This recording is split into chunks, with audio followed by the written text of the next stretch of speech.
Welcome along to episode 839 of the Milk Bar. Jason Forrest here with you as ever. Coming up on the show this week, Briony May Williams suggests a few ice cream flavours. We chat with Jane Devonshire all about raising funds for breast cancer now. Jason Bradbury's along to talk about 100 years of TV. We find out all about the Midlands Fringe, and we get some travel inspiration from Race Across the World's Alfie Watts. Welcome to the Milk Bar. Welcome to the Milk Bar. Welcome to the Milk Bar. Welcome to the Milk Bar. Welcome to the Milk Bar. It's National Ice Cream Month. It's got to be one of my favourites, although every month is Ice Cream Month for me. When it comes to it, though, we enjoy some amazing flavours, and we'd love to see the return of some of our favourites from when we were kids. To tell us more, somebody who no doubt had terrible trouble making ice cream during Ice Cream Week in that scalding hot tent on Bake Off, it is Briony May Williams. Good afternoon. Hello, how are you? I'm all right. Is your world treating you well?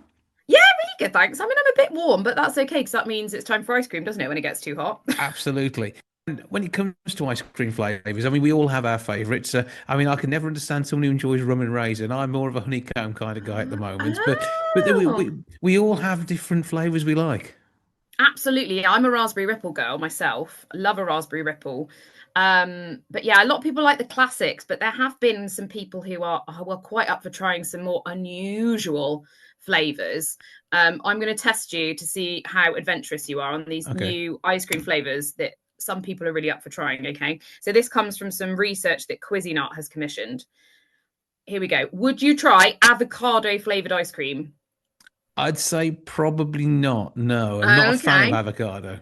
Okay, all right. What about this one? Bacon flavored ice cream. See, that is almost tempting, though. I mean, avocado seem normal compared to that, but why not? I'm somebody who likes to dip chips in ice cream when I'm eating a certain fast food restaurant. Oh, really? You're one of those. I see. Okay, so you'd be up for a bit of bacon. Yes. Okay. How about blue cheese ice cream? Probably not. No, I'm not going to go there. Even though it's the same family, cheese and milk, it's all the same thing, isn't it? Yeah. I can imagine though you'd get the blue cheese maybe in like a really fancy restaurant. They're trying to be super, super posh and give you blue cheese ice cream for your pudding or something. But yeah, okay. So there's a little bit of adventurousness in there. In there. A little bit, but I don't. I mean, I'm not a fan of the old Arctic roll. I know some people grew up on those things, but I don't like cake and ice cream together. Oh, really? Yeah. Okay, that's interesting. And I can see that though. I understand that. Yeah, and then biscuits have the wrong temperature in there somewhere, but a wafer doesn't. Explain that to me. I don't know. I don't know what it is. But do you, when you hear that ice cream van tune, does that kind of take you back to your youth? Well, yeah, it is a long time ago now, but I remember the Funny Feet ice cream, and I know they got mentioned in the research as well, didn't they? Yeah, people really they were asked which ice cream they'd like to bring back, and that one was one of the ones that they said. So you're clearly, people want to bring it back, as well as the Magnum Infinity. Do you remember that one? I don't know that one. That's probably in my into years where I was buying tubs of ice cream and considering it to be a single serving because it's only got one lid. I like your logic. Works every time. But yeah, we can create these things ourselves, though, can't we? Yeah, absolutely. That's the joy. So, ice cream, you can get ice cream makers sort of quite readily these days. There are some that are incredibly expensive, whereas Cuisinart have got some much more affordable options, which is great. Their new one they've got out is called the Freeze Wand, and it can make ice cream, sorbets, milkshakes, the lot. And you can really explore your own sort of flavor preferences. So, for example, if you could have an ice cream of any flavor in the world, what would it be? Oh, that makes it interesting. I think I love a bit of caramel. That's going to go in there. Oh, okay, yeah. And I do like my honeycomb. But you might want to mix that up with, I don't know, an interesting bit of sort of caramelized apple as well, that sort of thing. And I think that swirled through would be nice. Oh, well, there you go. Well, that's the thing. You could absolutely do that. And that's the fun of it. My daughter is 9 and she said the other day that she wanted to make Nutella ice cream. So do you know what we did? We made Nutella ice cream. And it was, she said it was the best ice cream she'd ever had in her life. And I don't know if you've ever had to, take any critiques from a 9-year-old about the food that you've made, but they're quite brutal. So for her to say it's the best she's ever had is pretty good, really. That is absolutely good news. And what would your flavour be then if you were going to create something that wasn't raspberry ripple? Okay, so I was going down the kind of nostalgic route, trying to think about what I would make. And what I would do is I would make either cornflake or Rice Krispie chocolate cakes, like the ones that you used to make as a kid. And then I'd smash it up and then I'd swirl that through maybe some vanilla ice cream and have like a cornflake cake ice cream. And I think that would be amazing. That sounds really good too. In fact, I mean, when it comes to some of your favourites, they're like, those chocolate balls that you get that in all good retailers, particularly at Christmas. Those are fantastic because they melt at the temperature of your mouth. Now imagine some of those broken up and scattered through the ice cream that you'd made at home. Do you know what? The options genuinely are endless. And that's what I love about being able to make it at home. And people do want to try it. Again, with this research that Cuisinart commissioned, 4 in 5 people said they'd like to try it at home. That's a lot of people. That's a lot of people who are up for it, which is great. Yeah, I remember the one time my late mom decided to make ice cream back in the 80s, and it involved lots of trips to and from the freezer and stirring and whisking and all sorts of things. You can take all that pain away, can't you? Yeah, absolutely. Because the churning is the key point really with ice cream to get it to the right texture. But with these new machines, you don't have to worry about that. You mix your ingredients together and in the single scoops machine, you pour it in, it mixes. 25 minutes later, you've got ice cream. Or with the freeze one, you can actually make 3 different flavors. So if you've got multiple children and they can't agree, which let's be honest, I grew up as one of 3. We couldn't agree on anything, let alone an ice cream flavor. Everyone can have their own individual ice cream flavor. And then you basically use this freeze wand and it churns the mixture and turns it into ice cream. It's great. But are you then decanting into a bowl or are you popping it between wafers, possibly those scallop shells, which are always such good fun, or maybe even a cone? What are you going to do? Oh, if I had a cone, always a cone. Do you know what I really love is the cones you can get that are dipped in chocolate at the top. Oh, yeah. I like a waffle cone with sherbet dipped. Oh, white chocolate into the sherbet, and it's amazing. Turns your mouth blue as well. Love it. And also, what I really love is when you get that surprise bit of chocolate in the bottom of the cone. Mm-hmm. I love that. Yeah. I mean, I literally could talk about ice cream all day. It's just, there's so many variants and possibilities. The only problem is when you're talking about ice cream, you're not eating it, which is... That's true. But, you could whip some up if you had one of these machines. Done. That sounds jolly good fun. And of course, it is down to the recipes that you can come up with. And having had a quick look on their website, I like the fact that with the wand, you could even turn something into a bit of a slushy, couldn't you, as well? Yeah, you can make slushies, sorbets, milkshakes, and ice cream with this one wand, which is just absolutely brilliant. So if you wanted to be a bit healthier, you can make a sorbet. You could do a delicious fruit sorbet, you can make a slushy. I mean, every child I've ever met, all they want when we go out is a slushy. Anna, you want the slushy, but you don't want the "I drank my slushy too fast" headache. But yeah, it's a difficult balance, isn't it? It is. It's hard when you've got a slushy. It's hard being a 9-year-old with a brain freeze. You've just got to, you've got to take that hit sometimes. And try and control them after that. Absolutely. Oh yeah. Just give them some ice cream and let them sit down and settle. That's probably for the best, isn't it? Right. Where can we go to find out more about this wonderful world of homemade ice cream? So head to Cuisinart's website or you can head to their socials. They've got loads of ideas on there. They've got online recipe books, the whole shebang. Or you can head to mine at Briony May Bakes. I've got lots of ideas on there as well. Yeah, you can see that and probably see the reaction of a 9-year-old freezing their mind by eating way faster than they were told to. Always eat ice cream responsibly and make sure to the right speed. And you enjoy it more that way as well. Absolutely. Very key. That works every time. Briony May Williams, always good to speak to you. Thank you for joining us and long may your happy ice cream making continue. Thanks, Jason.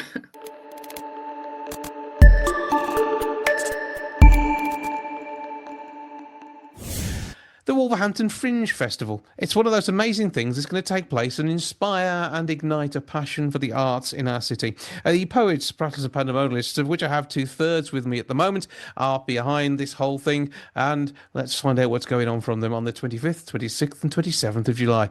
Steve, Emma, how you doing? We're all right. Yeah, good. Thanks, Jason. Good stuff. Now, Yeah. have you got Dave hiding behind the settee there or something, or is he? I think Dave might be hiding within arm's reach of a toilet. He's got a bit of an upset stomach. Okay, that's more information than we needed. All will be fixed by the weekend, no one hopes. And we all could do with a weight loss program like that, so that's all good.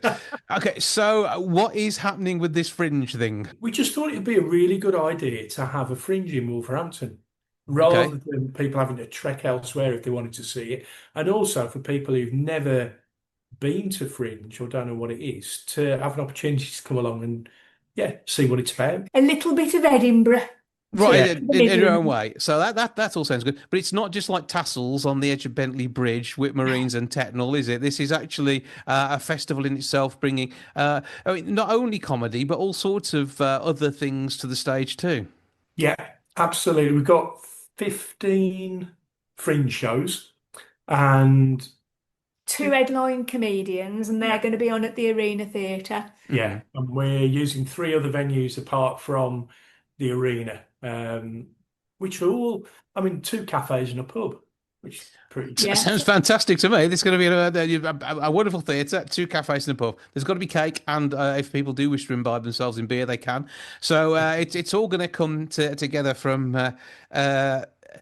a sort of an artistic point of view, but the coordination behind this must be doing your guys' heads in. You're more used to being on stage than as well as coordinating, but it's an interesting mix of excitement for you. Yeah. We're not actually performing at this, which helps a little bit. Yeah. We're just kind of running it. We're in the role of administrators for the weekend, but we had we've got these 15 shows. We've tried to go for a real range of stuff in what we're putting on. But we had 90 different applications, Wow. so we were spoiled for choice, and it was really difficult because there was some great stuff that we looked at and had to go, not this time, we haven't got room for you, But because we put in a funding bid to the Arts Council, didn't we? So we were lucky enough to get that. So it's supported by Arts Council England, which is great. But obviously we'd already kind of said how many shows we were going to have, so we couldn't really expand that, even though we had the applications. Yeah. We've got theatre, we've got comedy, we've got storytelling, we've got a magical mystery murder experience, which I'm massively intrigued by because I've no idea what that's going to be. We've got Ian Pearce rounding it all off with Looking for Wolverhampton's Latin Quarter, which is just glorious. It's a show he's taken to Edinburgh before, and it's all sort of set around his growing up years in Wolverhampton, really. Yeah, which is a great way to finish the whole thing on a Sunday evening. So, but that's great as well. The fact that something with the Fringe that's inspired you, that's featured our city, is then coming back to our city. I think that's just quality, isn't it? We tried to do that. We've tried to bring a range. We wanted to have some people from the Midlands in it, so that it was giving local artists an opportunity, but also then bring people from elsewhere, so that we were trying to get the best show overall that we could. A bit of cross-pollination. Yeah, and it's been a learning curve. There'll undoubtedly be things that we look at after and go, well, if we're doing that again, we'll make that better, or we'll change that. But it's a pretty good starting point, we think. Yeah, hopefully so. So is the plan then to turn this into an annual event? Well, we'll find out. See how we feel on Monday. Okay, I'll ask you next week, and we can see what happens from there. And we have called it sort of Midlands Fringe as well. So, there's scope to sort of potentially build on it, build on that a little bit. Yeah. What, and rope some of those Brummies and people from Warsaw? Oh, no, as well? not that far. No, that far. we'll see. Warsaw, Wolverhampton, Dudley. That sounds like our sort of proper area, doesn't it? Yeah. So we'll see what happens there. So it's going to be good. It's going to be an entertaining time. So what do people do to get tickets for any events that haven't sold out already? If you want to come to either Lucy Porter or Stephen K. Amos at Arena Theatre, who are our big headline comedians, there are still tickets left for those, and you can buy via the Arena box office online, or you can pop into Arena. But they are selling fast, so probably best not to hang about. Yeah, don't go hanging about. But for the little shows in the cafes and the pubs, you basically turn up, don't you, Steve? Yep. It's the way Fringe works. It's glorious. It's all about making it accessible and immediate. So if you want to come along, you turn up.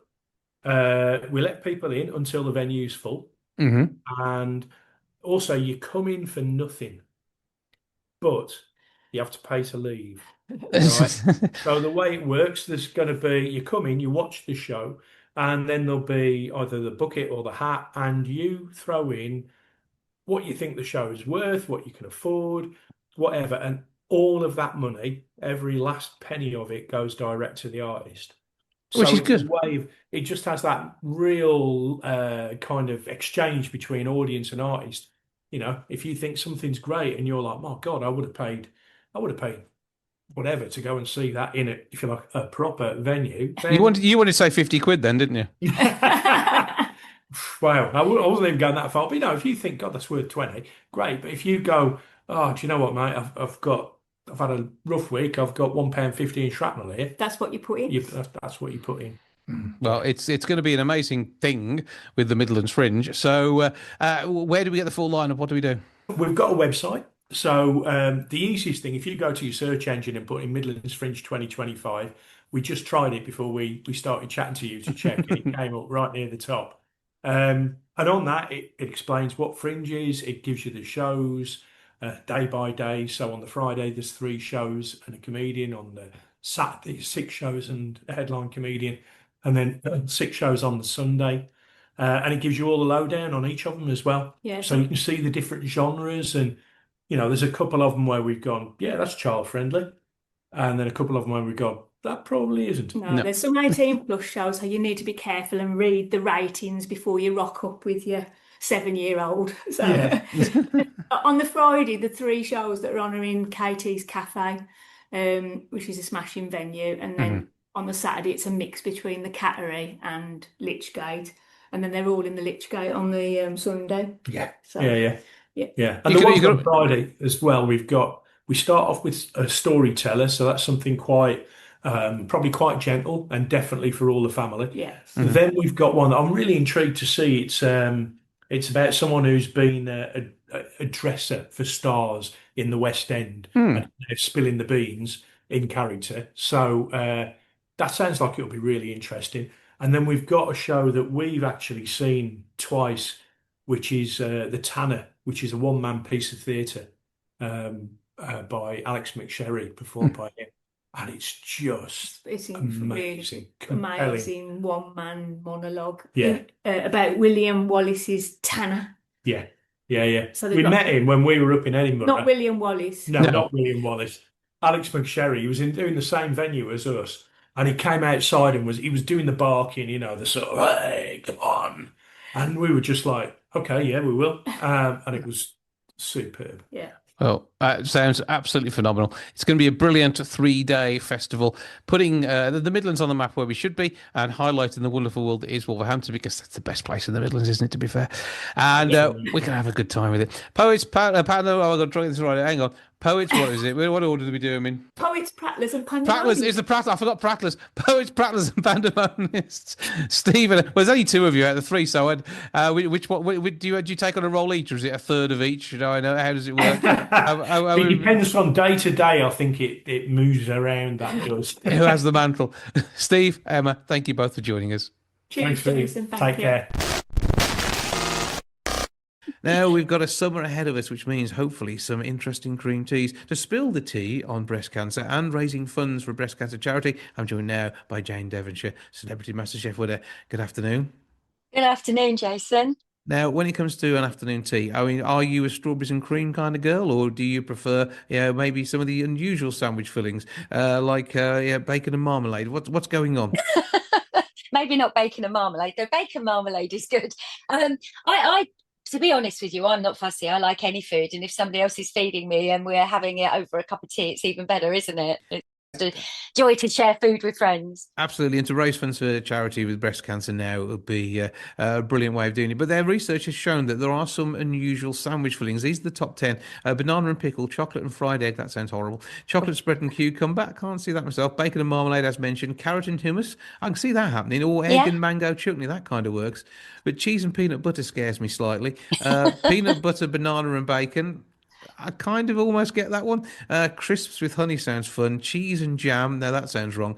But strawberries and cream cheese, which I think a major supermarket has been sort of dining out on over the last few months. Yeah, definitely. That seems to be really hitting the Insta pages, doesn't it? Do you know, I'll try anything once. Because I think that's for me, I love to keep it open and try things, but some of it definitely doesn't sound good, does it?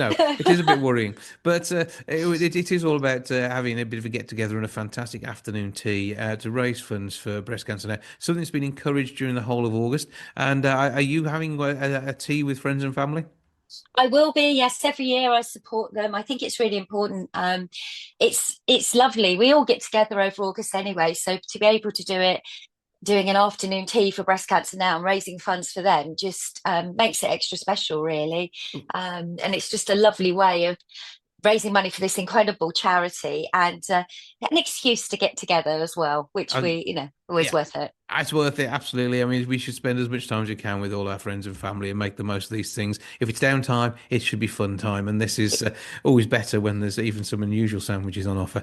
But people have been surveyed as well to find out who their favourite guests might be. And it's a bit of a fantasy in some cases. I think David Attenborough is going to be very busy this summer, though, if he were to take up all the invitations. I agree. I think he'd be top of most people's list, wouldn't he? I mean, just the most incredible person. For me, I get asked this question or who I'd share my final meal with. It's really awful because I think for something like this, I want to be with my friends and my family and my mum and my daughter and stuff like that, which is rather boring. But when you're talking about something really important and you're just sitting there having a great chat over a cup of tea, I think they'd be top of my list, which isn't the most exciting. So, well, Adele came in as a second, Taylor Swift third, then Alison Hammond fourth. Harry Styles also on the dream guest list. So the thing is that I think there's absolutely loads of people who are going to be saying, "Oh, I'd like to have a little bit of a chat and a cup of tea with that there Jane Devonshire. She's fantastic. She'd be good to talk to." Oh, thank you. That's really, really kind of you. I mean, this is a charity. Breast cancer is so important to me because, as you know, I'm a breast cancer survivor. I access the facilities that they offer. I access the helpline and many things when I was struggling long before MasterChef with breast cancer. So I can really speak from personal experience on how important the charity is and the great work that they do. And, how just having an afternoon tea with friends, family, or somebody famous, if you can pull them along, which would be great, is really important. And every little bit helps. It doesn't matter whether it's just a couple of friends or a big thing. It's just doing something that is important, I think. Yeah, and it's a time to maybe have that conversation and say, have you checked yourself? And whether it's for men or women, or they need to different areas they need to check on. But certainly when it comes to breast cancer, it's something that affects both genders. It really is. I know. I think I might be wrong if I'm not, but 55,000 women but 400 men. And obviously, because it's quite rare in men, it's less diagnosed. So it's a really important one to keep on thinking. And it was a conversation, a friend who'd found a lump and gone for exploratory surgery. It's why I then assessed myself and found a lump and went to get it examined. So I think these conversations are really important, and you just, it might be a flippant remark and you think, oh, I'm in the shower, I'll just have a fiddle, and you find something, or you don't, hopefully. So these informal conversations over cups of tea and slices of cake and things are really important, and it does often cause the grounding for somebody think in their little brain going, or in my little brain certainly, let's have a test and see. Yeah, but it's one to check, so you get to know how your body feels, so you can spot changes. Exactly, and it's really important. I think self-diagnosis is a massive thing. Yes, we've got mammograms and stuff, and it's these little conversations which often spark something, because we're all dreadful at thinking, oh, I'll do it next time, and then something just happens. Oh, I'll do that today. Yeah, and it could be something which saves or prolongs your life. Exactly. Well, I'm still here. oh gosh, coming up to 17 years after initial diagnosis. So it is really important to do. Yeah, absolutely. And we want all our loved ones around us for as long as possible, so encourage them to get checked too. And by raising funds for the charity here, I think it's about the awareness. It is about spreading that message and doing it in a way that reaches out to people. It's through conversations like this and the chat you can have over a cuppa with that afternoon tea in August as well, that really does make a difference. Yes, 100%. And just well, I can't stress anything that involves tea and cake. I'm up for it. I don't drink coffee at all, so tea is my definite go-to. So if it's those two things, I'll be there like a bonnet. Oh yeah, I'm here. And okay, so what flavour combination that's unusual would you be doing for your Breast Cancer Now tea party? Oh wow. At the moment, I think most things are chocolate and chili. Is that unusual? I don't know, but It isn't a sandwich. Yeah, maybe. But we try it. That could be fun to give it a go to. Yeah. I'm fairly standard when it comes to sandwiches. I don't put anything on it. I did once have a cake sandwich. That was quite nice. Oh, okay. My husband's a bit of a fan of pizza sandwiches, which I'm a bit. You don't need extra carbohydrate on a pizza, do you? But no. But if it gets into the tea party, then who's going to complain? Exactly. Yeah. So it all helps. It all helps. The job. So where can we go to find out more about Breast Cancer Now's summer of events with the August get-together? Well, I do have the website. To be honest, I'm pretty useless at typing in my www. So if you just type in Breast Cancer Now Afternoon Tea Campaign, it straight away comes up with all the information, how to sign up, hints and tips on how to make it work. They send you a lovely little pack with bits and pieces to make it, look fun and energetic and stuff. So it's all there for you. They are absolutely so on the money with helping you get organised for it and make it very easy for you. Literally, Breast Cancer Now Afternoon Tea, Google it, and you'll get all the information you need. And I think it's something we should do every afternoon and should put a couple of quid in the box every time throughout the whole of August. It sounds like a plan to me. Wouldn't that be lovely? We wouldn't be in our bikinis. So. Jane, Devonshire, Celebrity MasterChef winner, thank you for joining us. Oh, thank you so much, Jason.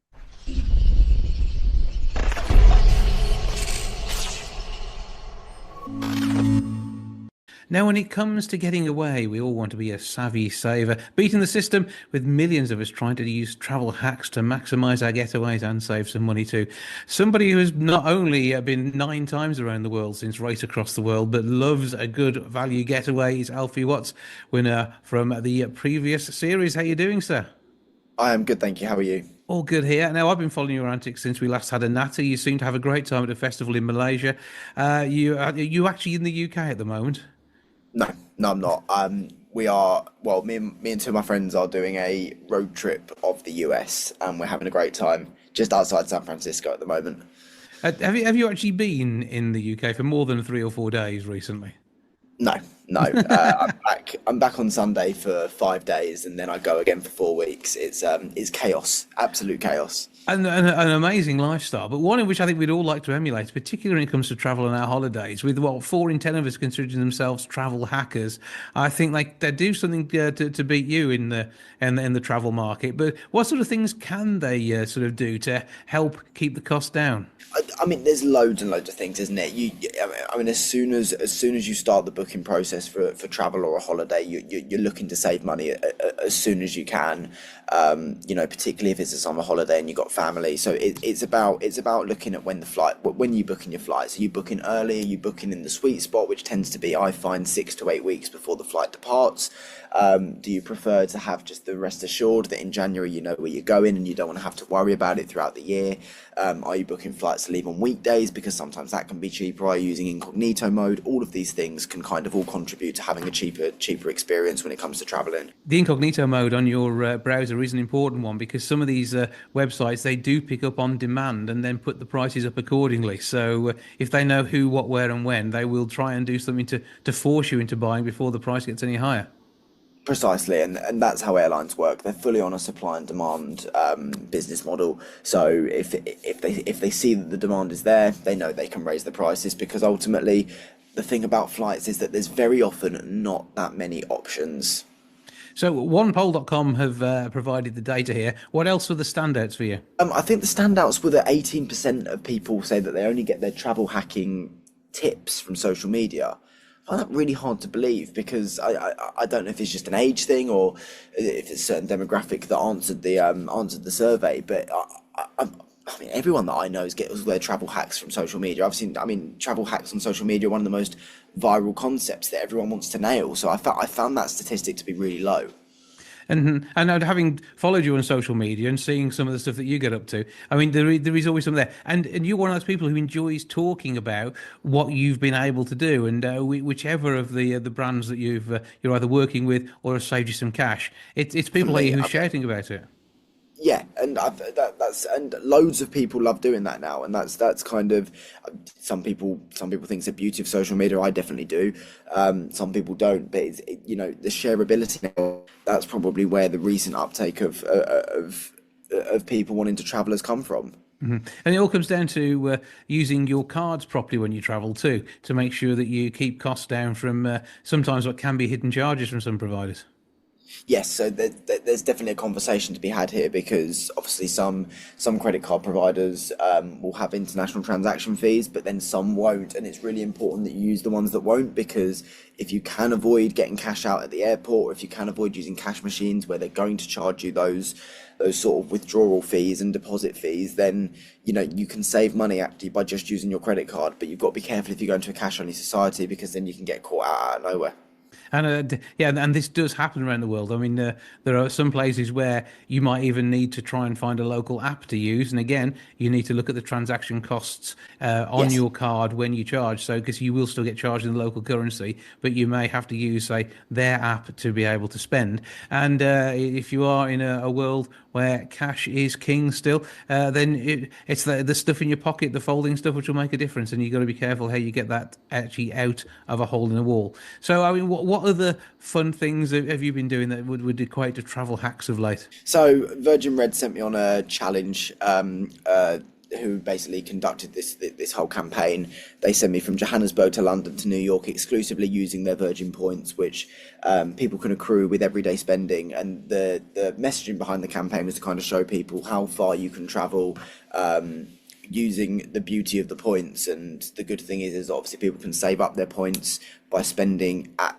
everyday retailers on the high street, which again comes back to that whole thing of people getting more for their money, which is what people ultimately want when they go travelling. Mm-hmm. And of course, you obviously use Virgin Red when you're actually coming to buy something, because you'll often get good deals there as well as picking up more points. Yeah, exactly. And you still have to pay taxes and surcharges on the flight cost, but one-way flights to New York start at just 6,000 points in economy, 16,500 points in premium economy. So we're not talking about completely unattainable levels of points here. We're talking about a well saved bank over the period of 1 or 2 years, and you can genuinely get a return flight to New York.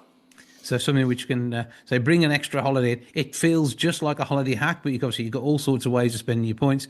But I actually think with the amount of travelling and the like that you do, you are actually racking up Virgin Red points like they're going out of fashion. Yeah, absolutely. And for people who spend a lot on the high street, it's definitely worth going to the website and seeing if any of the retailers that you spend with frequently, you can claim points on, because then you're just racking up points for stuff that you're spending anyway. You're getting more for your money. And so you mentioned the fact you're off again for another month. What have you got planned? I mean, are you going to avoid snow this year, or because I've never seen you go skiing. I don't ever seen you do that, because you seem to be enjoying a lot of travel. Yeah, I do love a ski. Obviously not ski season at the minute, but skiing is definitely something I want to do in the winter. But I'm coming back to the States for some projects in next week, and going to Honduras as well. So that's going to be good. Where do we find out more about Virgin Red and the points you can accrue? So virginred.com is where you can sign up. It's completely free to sign up, and like I said, just have a look at the high street retailers that are available on the website, and then you can start earning straight away. Earning points. Sounds good. And where can we find your trip using just your Virgin Red points? You can go to Instagram or my TikTok. My name's just Alfie Watts on both. I hopefully should be quite easy to find by now. You are. Alfie, always good to speak to you. Thank you again for joining us. Happy travels. Safe journey back to the UK for a little stopover, and have another brilliant time when you're out and about once more. Thank you, Jason. Take care.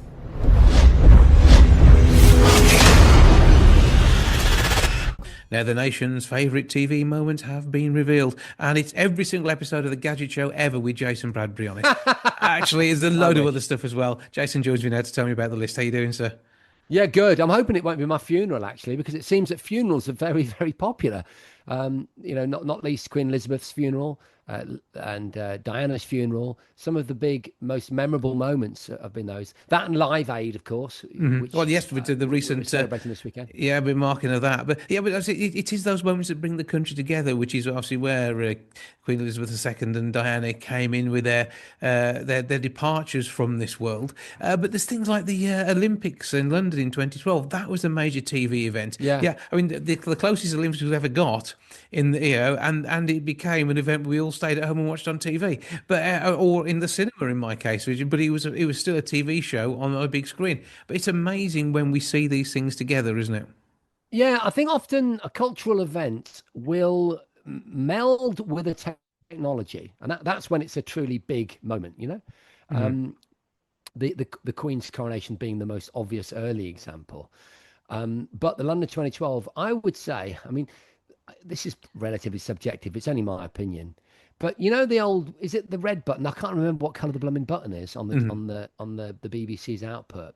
But the ability to be able to just switch around between different races and different events, for the first time, it felt to me like it really, really worked. I know there had been other events, and it was a relatively established platform by then, but that for me was one of the big things. That and the online content that was also part of that. The fact that I could go down the supermarket and I could have the radio in my pocket, or I could have some form of streaming content, and then get back to my telly, and I'd know that what was coming up, and I'd get it all on the television.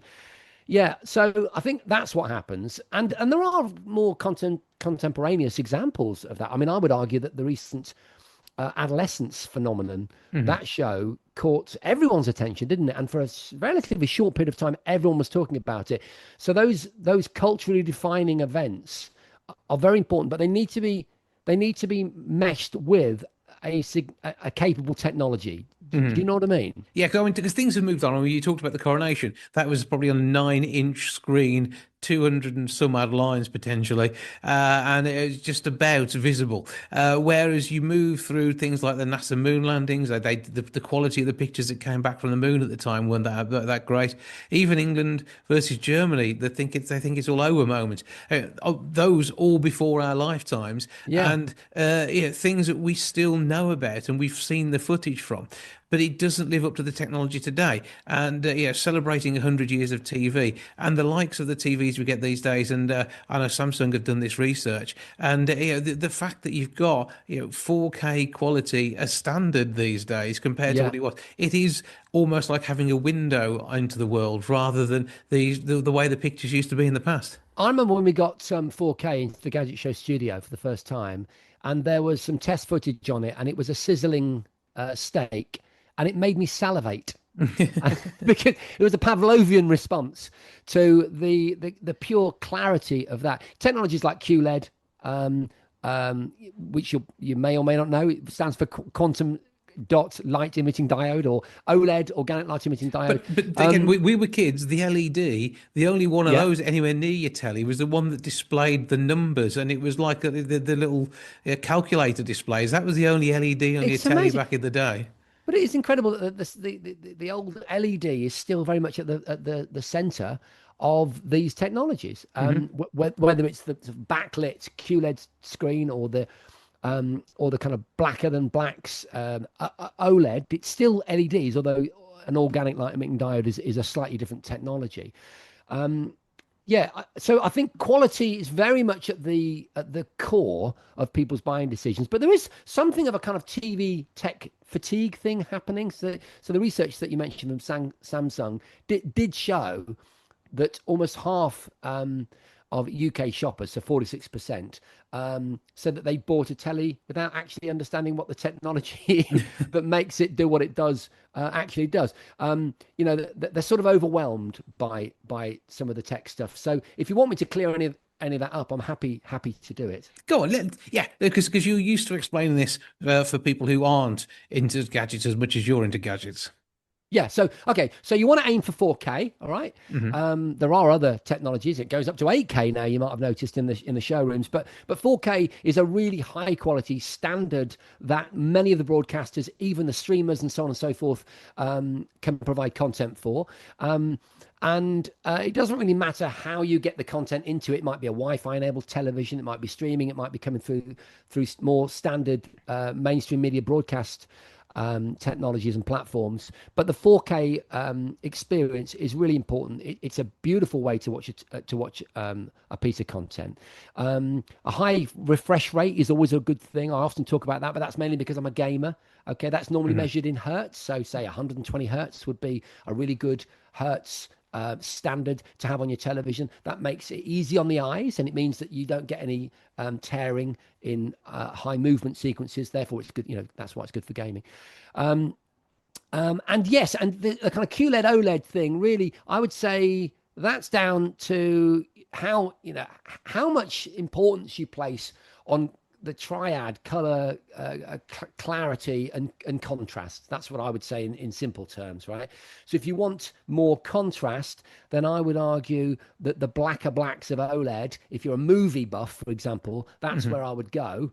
But if you want a more general high performance experience for all kinds of environments that include kind of overly well lit environments, which I think, to be practical, many of us, that's our experience. Unless you've got blackout blinds, then QLED is a really good technology for that. So hopefully that gives you some sort of guide to some of the buzzwords that will inform a better buying decision. People are often governed by the thickness of the bezel around the edge of the screen, all these aesthetic things about the monitor that you're looking at as well. Well, yeah, I mean, but it's important, isn't it? The industrial design of something. I mean, hence why certain phone manufacturers are so popular. Most of the phones nowadays do the same things, don't they? But a good bit of industrial design, a nice bit of aluminium, or like you say, a thin bezel can the difference between purchasing or not, depending on how you want to use it.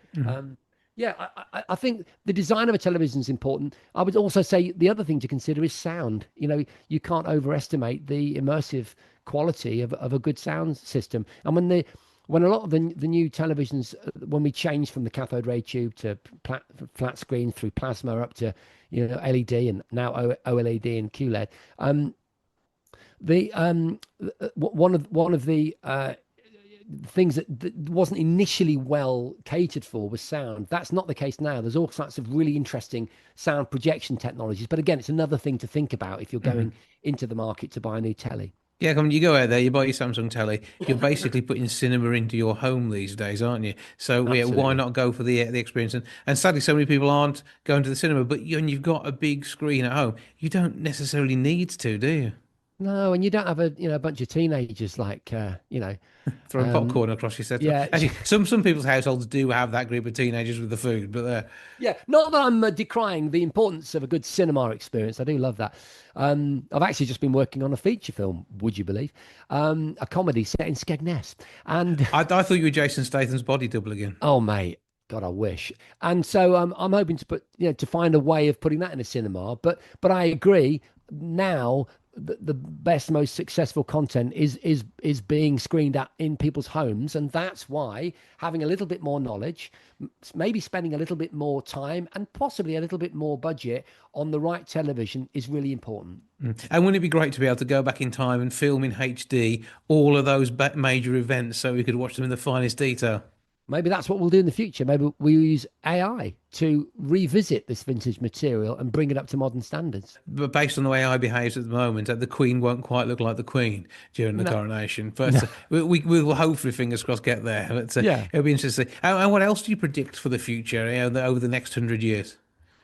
Wow, over the next 100 years? Yeah. Good grief. Oh my gosh, that's an incredible one. I mean, even 10 years time, let alone 100, I think we will have bridged the gap to power and wireless data transmission that will enable us to wear headsets, augmented reality and virtual reality capable headsets that are probably in 10 years barely any bigger than my glasses. Your glasses are always huge, though. I always say, I went to the optician. I said, I'll have that pair, please. And he said, I'm sorry, sir, that's the shop window. that gives some of your listeners a sense of how big my glasses are. But yeah, we're going to be wearing that content. I would also say, back to the AI thing, maybe personalized content, perhaps.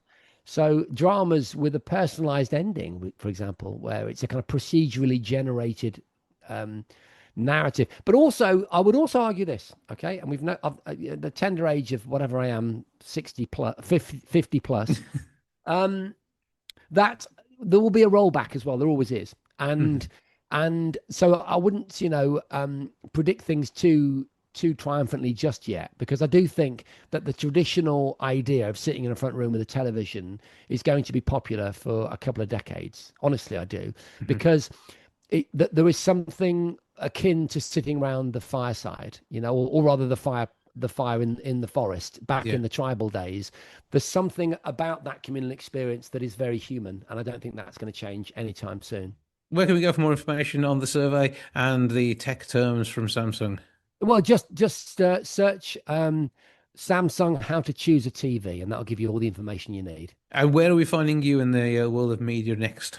Well, I suppose the most relevant thing is I'm doing a podcast, the Gadget Show podcast, and me and Susie host that. So if you're an old school gadget fan, it doesn't get much better, and it's available on any podcast platform. Oh, Jason Bradbury, Gadget Show host, and so much more besides, including, it turns out, movie star. Thank you for joining us. Yeah, I wasn't in it, you'll be pleased to know. Hey, thank you so much. That's it all for this week. Thank you so much for joining me. Back with episode 840 next week. Hope to have you along then. See you soon. Ta-ra for now. Goodbye from the milk bar. Goodbye from the milk bar. Goodbye from the milk bar. Goodbye from the milk bar. Yeah. Goodbye from the milk bar. Yeah.